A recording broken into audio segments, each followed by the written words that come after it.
ten akhirat. Mergo dawuh Gusti Allah,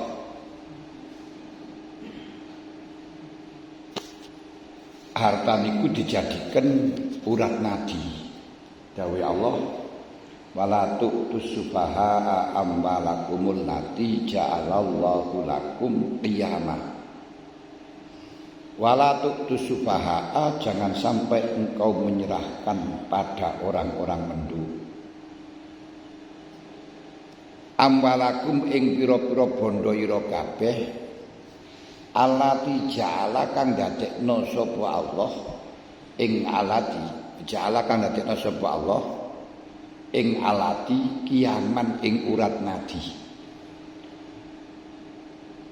Jangan sampai kau serahkan hartamu kepada orang-orang mendu, termasuk orang wong mendu niku termasuk cah yatim sing durung mampu untuk menasalkan harta, wong gendeng lan sak peninggalane. Di mana harta itu oleh Allah dijadikan urat nadi. Berarti bondo niku sebagai urat nadi kita hidup. Makanya kita harus punya bondo untuk menjadi syarat hidup, biar kita tidak tomak, biar kita tidak mengharapkan pemberian orang lain. Niku bondo. Dan Kanjeng Nabi dawuh ad-dunya masra'atul akhirah. Mulane Imam Ghazali ndawuhaken majmu'atu maqasdin nasi to majmu'atu wa qasdun nasi majmu'atun fi amraini. Tujuan hidup manusia itu terfokus, terkumpulkan dalam dua hal. Yaitu ad-din wa dunya. Din yaitu agama, wa dunya dan dunya. Din itu adalah maksud, pokoknya kita adalah ad-din, karena dawuh Allah wa ma khalaqtul jinna wal insa illa liya'budun. Ad-dunya adalah masro'ah, sarana kita untuk mencapai dunia. Tidak mungkin kita sampai pada sarana untuk mencapai akhirat. Kita enggak mungkin sampai kepada akhirat tanpa melewati dunia. Kita enggak mungkin untuk melaksanakan ibadah tanpa melalui dunia. Karena kita dilahirno ten dunya. Dunia sing dadi sarana untuk mencapai akhirat ini mamduh, hal yang dipuji. Bahkan ora diarani dunia mek kudune mal, mulane ana bedane mal karo dunya. Nek dunya niku dari kata daniah, dari kata asor, nek mal niku bondo mulane. Bondo yang menjadi sarana untuk akhirat niku hukume padha karo akhirat. Karena al-wasail fi hukmil maqasid. Sarana itu menjadi hukumnya padha karo maqasid. Namun bagi orang yang menjadikan dunia itu sebagai sarana untuk akhirat, bukan sarana untuk hidup selamanya, bukan sarana untuk gawe omahku manggon ndek dunia sing penak untuk selama-lamanya, enggak karena ada. Karena gak enek wong niku urip nang dunya sak teruse. Bahkan umur 90, umur 100 niku lek gak ndang mati malah susah. Kok nyusahno nang keluarga, ya nyusahno nang anak, nyusahno nang awake dhewe, seloro kabeh sembarang ora penak, terus mikir apa-apa ya wis lali kabeh. Kanca ya wis ora enek, bola-bola ya wis ora enek, gak pati kenal kabeh.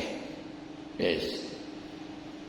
Niki di dalam masalah urusan dunia, Imam Ghazali menjelaskan manusia dalam kebutuhan dunia niku ada 3 martabat, 3 derajat. Yang satu adalah usul pokok. Yang kedua muhayyid. Muhayyid niku penyupli dari ada usul atau sarana untuk usul, alatnya untuk usul. Mutamim. Yang ketiga mukamil. Mukamil niku hanya untuk penyempurna sing tambah bagus. Di dalam masalah urusan usul itu adalah kita tidak bisa hidup tanpanya. Niku jenenge usul. Manusia tidak bisa hidup tanpa itu. Sesuatu yang bisa mengakibatkan, yang menjadi sarana kita hidup di dunia niku hukumi fardu kifayah.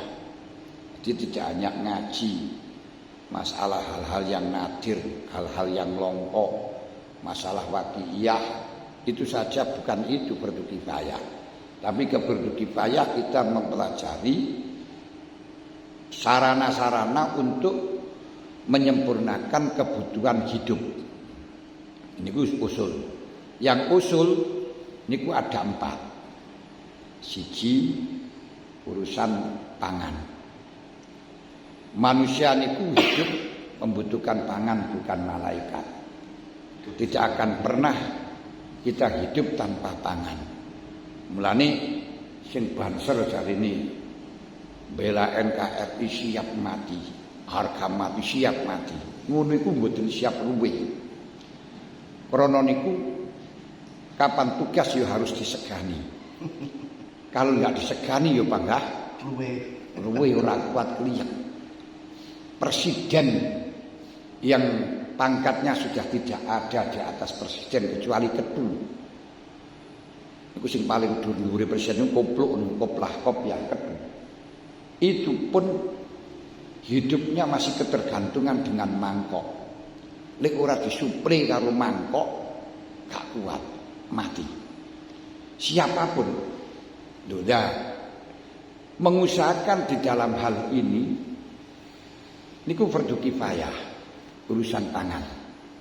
Bahkan dalam hal yang menjaga nyawa ini lebih diprioritaskan, lebih didahulukan daripada urusan agama. Nanti melindungi nyawa niku lebih diprioritaskan daripada agama. Sehingga ketika kita keseretan, ora bisa mangan, ora iso ora iso lepas, nggak bisa lepas kecuali diglondorno karo khamr. Ini boleh, yang dimana asalnya khamr itu haram, tapi karena kita kalau tidak minum khamr akan mati, mergo keseretan. Niki diperbolehkan dalam rangka untuk menyelamatkan nyawa kita. Bahkan ketika kita dalam keadaan puasa, dawuh Gusti Allah, "Faman kana minkum maridun aw bi ala safarin, faman kana minkum maridun aw ala safarin fa iddatum min ayyamin ukhra." Poso niku kewajiban bagi mukallaf berdasarkan dawuh, "Faman syahida minkum syahra falyasumhu."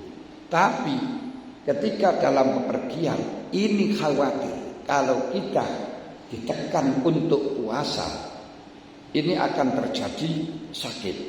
Sebab dalam pergian ini sudah lemah, lalu kita menahan poso niku ya lemah, menahan makan niku ya lemah.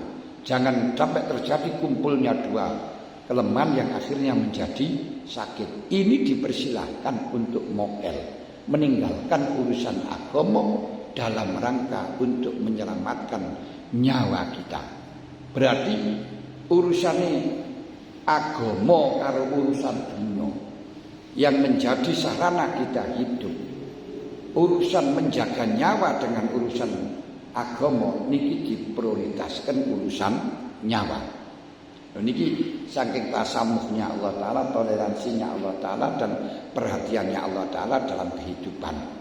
Karena kalau di dalam masalah urusan agama itu kita melakukannya masih dibatasi. Fa iza amartukum bisyai'in fa'tu minhu mastata'tum. Kalau kamu saya perintahkan, lakukan sakisomu, ora kudu sampai mengorbankan nyawa, apalagi nyawanya orang lain, apalagi sampai teror, jadi teroris dan sebagainya. Itu orang yang enggak ngerti di dalam masalah tatanan kehidupan. Lalu bagaimana kok ada peperangan di dalam perang, di dalam ajaran agama. Peperangan dilakukan di dalam agama itu dalam rangka bukan invasi, bukan menyerang kepada mereka, tapi dalam rangka untuk bela diri, untuk menolak kepada mereka yang merangi kepada kita. Malah makanya dikatakan qatilul musyrikina kafatan kama yuqatilunakum kafah. Perangilah mereka sebagaimana dia merangi. Kalau dia tidak merangi jangan diperangi. Kalau tidak diperangi kita berbuat baik kepada mereka enggak apa-apa. Allah Ta'ala dawuh la yanhakumul ladzina lam yuqatilukum wa lam yukhrijukum min diyarikum an tabarruhum wa tuqsitu ilaihim. Innama yanhakumul ladzina yuqatilunakum wa yukhrijunakum min diyarikum an tuwalluhum wa ma an tuwalluhum. Jadi Allah tidak melarang engkau berbuat baik, berbuat adil, hidup bersama dengan orang-orang kafir yang tidak merangi kepada engkau, tidak mengusir kepada engkau. Makanya memerangi kepada orang-orang kafir bukan karena kufurnya, tapi karena dia menyerang kepada kita, karena dia merangi kepada kita. Terbukti kalau bukan kufurnya, Rasulullah an qatlin nisa. Kanjeng Nabi melarang membunuh kepada wanita. Rasulullah an qatlis syuyukh. Rasulullah melarang membunuh kepada orang-orang tua. Rasulullah an qatli sahibil bi'ah. Jadi Rasulullah melarang membunuh kepada orang-orang yang melakukan ibadah di dalam gereja. Loh, larangan-larangan ini kalau memang kita kaji, apabila di situ perintah perang tersebut karena kekufuran, mereka itu kufur semuanya, tapi tidak boleh dibunuh oleh Allah. Kenapa? Karena dia tidak merangi. Perempuan karena dia tidak merangi. Makanya kalau perempuan itu merangi, ya harus kita perangi. Misalnya perempuan yang punya kejadukan seperti Yayu Pengukir, Dewi Sambi, Mak Lampir dan sebagainya. Dan ini kita perangi. Ini yang kita kaji perlu semacam ini. Makanya semenjak dulu Nahdlatul Ulama melarang ajaran kekerasan kepada orang lain ini semacam ini. Mulane Indonesia kayak Nahdlatul Ulama gulung tikar karena akidah mereka yang selalu menyalahkan kepada orang lain berpotensi untuk konflik terus.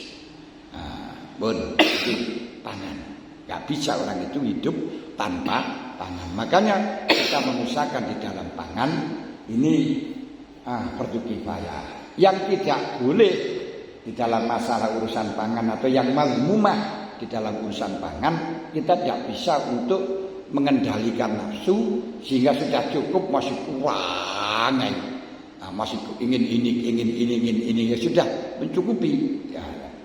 Oleh karenanya makan itu tidak akan pernah dihisab oleh Allah Ta'ala. Manakala ada menetapi syarat, satu halal, kedua hanya sebatas secukupnya, tidak melebihi daripada jatah yang tidak melebihi dari kebutuhan. Tapi kalau melebihi dari kebutuhan, walaupun halal ini akan dihisab. Atau tidak melebihi kebutuhan tapi haram jadi dihisab. Ini loh. Nah, makanya di sini dikatakan orang yang ingin datang kepada Allah bukan berarti orang itu meninggalkan pekerjaan, jungkung nang ibadah terus, ibadah wiritan terus. Itu orang magrur. Ujung-ujungnya kalau wiritan terus kok ya tomak jaluk dikai mangan uang atau mau syakaut. Kita tetap biasa ya bekerja, menyambut gawe, punya penghasilan dan lain sebagainya. Makanya wal yaj'al ahadukum mukukahu subhata wa kudumahu subhata wa khiyatata subhata wa safara subhata. Ini kemarin dikatakan jadikan lukumu paculmu, mukuk niku mikyal, takaranmu itu menjadi tasbih. Kudum pecok niku ya jadikan tasbih. Khiyatoh jahitan jadikan tasbih. Itu artinya apa? Ya kita tetap wiridan, sholawatan, maca tasbih walaupun dengan macul, jangan meninggalkan macul, jangan meninggalkan mecok, jangan meninggalkan jahit sing tugase jahit dan lain sebagainya. Ini judulnya mungkin panjenengan umur-umur judul wajana ngeten iki ana rantatan di atasnya bahwa ulama telah konsensus bahwa nyambut gawe niku hukumnya wajib wujuban muakkadan yang disetarakan dengan rutbatil iman. Setara ini kalau iman mulhakun birutbatil iman. Nah, ini sampai kemarin dikatakan man lakas falaku fawa kal mar'ati la hadzalahu birajuliyah. Siapa yang tidak punya pekerjaan enggak nyambut gawe, ini padha karo wong wedok yang tidak ada bagian sama sekali di dalam sifat kejantanan. Gak enek sifat lanang gitu lho. Gak lanang lho. Wong lanang kok gur kemulan sarung, ikrunta, kerudung lantun ora nangge penggawean. Ya tetap kita nyambut gawe. Toreko. Ya silakan gak apa-apa, aja terus karo toreko wiritan terus kancaan gak nyambut gawe.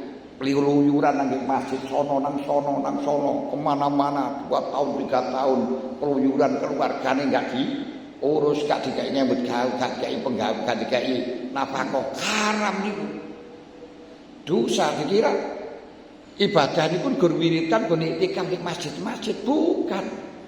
Lu katanya rezeki dari Allah, iya Allah Ta'ala memberi rezeki semuanya dari Allah, tapi dalam bahan mentah panjenengan sing dikongkon ngelola.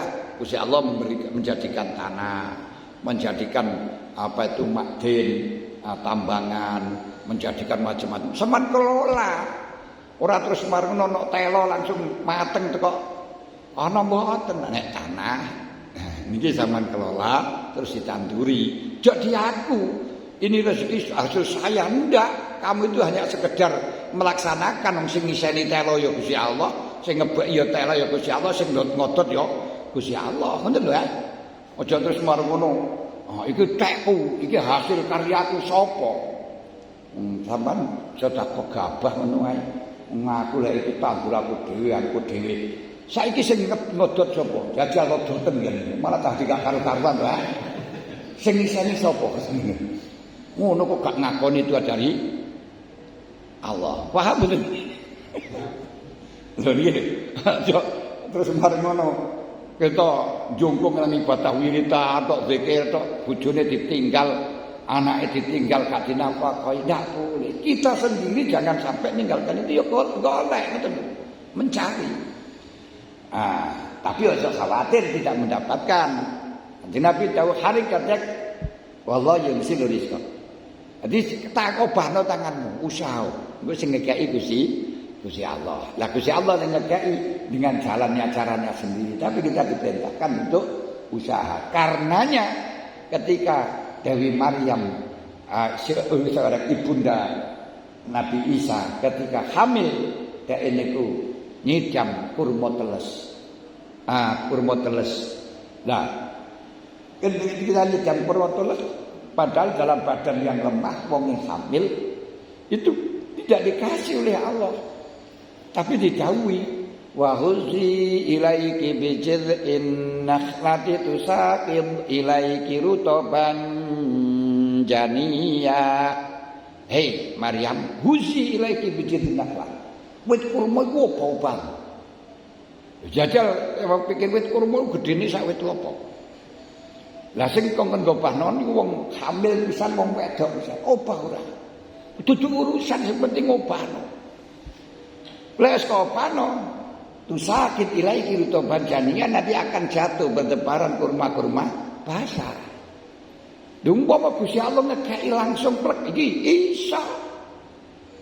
Tapi enggak seperti itu, kita diperintahkan usaha. Laha mak dapat alaiha mak tasabat. Niki urusan pertama niku pangan. Nomor loro sandang. Manusia itu dijadikan manusia yang auratnya kelihatan, auratnya nampak, sawahnya nampak. Beda dengan binatang-binatang, semuanya itu didesain dengan sopan. Wis wedhus niku larangan enggak pernah dikeluarkan kecuali waktu butuh. Sapi juga demikian, jarang juga demikian, enggak kelihatan. Malah seperti apa niku tak pitik, sampean pernah tahu? Enggak pernah. Iya zakari pitik ini kan. Loh ini gitu, rahasia semuanya enggak kelihatan. Hanya ketika butuh plek, setelahnya dia sudah. Yang kelihatan itu hanya manusia saja. Maka perlu ditutupi. Lain binatang-binatang semuanya sudah dikasih tutup oleh Allah otomatis. Sapi, wedhus itu ditutupi, bukan wedokane ya ditutupi.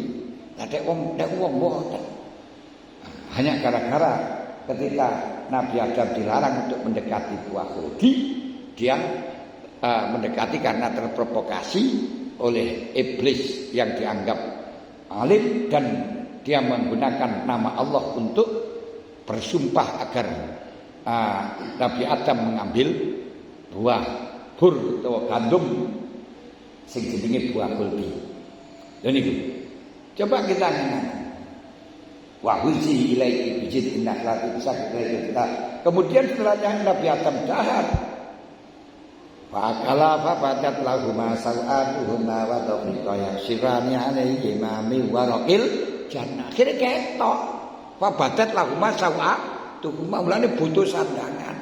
Kita enggak pakai sandangan, enggak kuat. Adem. Kenapa? Kita dikasih kemampuan untuk bikin sandangan. Lah lek wedhus ora, kenapa? Dhek jelas gak iso gawe sandangan, makanya dikasih sandangan yang otomatis. Yen niku dikai sangan sing wanget. Lah engko lek iso wanget niku sampean jukoki zaman guntingi digawe wol. Lho iki lho, coba angan ini. Waktu itu niki pakaian. Nah, ketiga yaitu papan. Manusia butuh papan. Kenapa? Karena untuk menyimpan barang, menyimpan pakaian, menyimpan panganan dan lain sebagainya butuh papan. Tiga hal ini tidak bisa lepas. Lalu yang keempat siasah, pengaturan. Loh kenapa kok perlu ada pengaturan di dalam kehidupan manusia? Sebab Allah Ta'ala menjadikan kemampuan manusia itu berbeda-beda. Tanawwa'at ajnasul amal litanawu iwaridatil akhwal. Allah Ta'ala menjadikan kemampuan bekerja atau pekerjaan itu beraneka ragam macam karena kondisinya manusia beda-beda. Ada yang bisa bikin rumah, karena bikin rumah gak sempat untuk bikin besi, akhirnya butuh ditukar. Terus bikin rumah tapi dia makannya ya tetap nasi, sehingga tidak sempat untuk bertani. Nah yang bertani terus gak sempat untuk bikin rumah, gak sempat bikin pakaian, gak sempat bikin peralatan pertanian. Wong tani niku iso tani tapi gak iso gawe arit, gak iso gawe pacul, gak iso gawe luku. Yang membuat adalah pandi. Sedangkan pandi gak sempat untuk tani karena bikin kenala tani. Padahal semuanya makanannya podo-podo baksuni, podo-podo nasini. Akhirnya perlu ada penukaran. Nah dalam penukaran ini ada pengaturan digaekno pasar. Nah, sehingga ngatur nih lho, sing ngatur luwih pinter nih. Nah, mengatur. Nah, kemudian kadang-kadang kebutuhan manusia itu semuanya sama, sedangkan yang dibutuhkan satu, akhirnya geger. Maka perlu ada siasah, ada pengaturan. Di dalam pengaturan itu nanti terbagi menjadi 4. Nah, yang diantaranya sebagian pengaturan ini model di Indonesia niku model negara bangsa. Enek sing model khilafah zaman dulu dan lain sebagainya. Niki ono papat macam pengaturan, tidak saya sebutkan karena bukan babnya di dalam masalah siasah, babnya bakat politik. Tapi yang saya katakan bahwa pak sandang, pangan, papan ini kebutuhan yang tidak bisa kita tinggalkan, yang kita mengusahakan semacam itu disetarakan dengan rutbatul iman. Ini ku derajatnya iman. Maka jangan dianggap bahwa bekerja itu adalah perbuatan jelek. Jangan dianggap bahwa orang itu hanya disuruh ibadah saja, disuruh zikir saja, kemudian gak boleh kerja, gak kangen kerja, jangan. Dan malah itu fardu kifayah yang kadang-kadang melebihi atau lebih baik dibandingkan dengan ngaji. Ya niku ngaji ilmu sing kanggo jidal, yang tidak dibutuhkan di masyarakat kanggo debat dan lain sebagainya. Ini sih apik nyebut gawe kaya ngoten niku. Karena ini juga fardu kifayah, itu juga fardu kifayah. Tapi kalau fardu kifayah dalam ngaji, ini kadang-kadang orangnya merasa itu adalah punya keistimewaan, punya kehebatan. Itu malah justru orang yang merasa punya keistimewaan, merasa kehebatan itu wong jelek. Sebab orang yang merasa baik walaupun baik itu lebih jelek dibandingkan orang yang merasa jelek walaupun jelek. Maksiatun aurasadulan wastisqaran khairan minat taati aurasat izan was ikbaron. Paham betul? Nah, ini penting, penting. Jadi sampai dikatakan oleh Sahibul Wasiyah Syekh Ali Al-Mursi dawuhaken orang fakir bondo. Karena fakir niku ana loro, lek fakir dalam hati dengan arti fakir yang hanya butuh kepada Allah, tidak pernah membutuhkan kepada selain Allah, niki api. Tapi kalau fakir niku diartikan dengan tidak punya pekerjaan, niku jelek.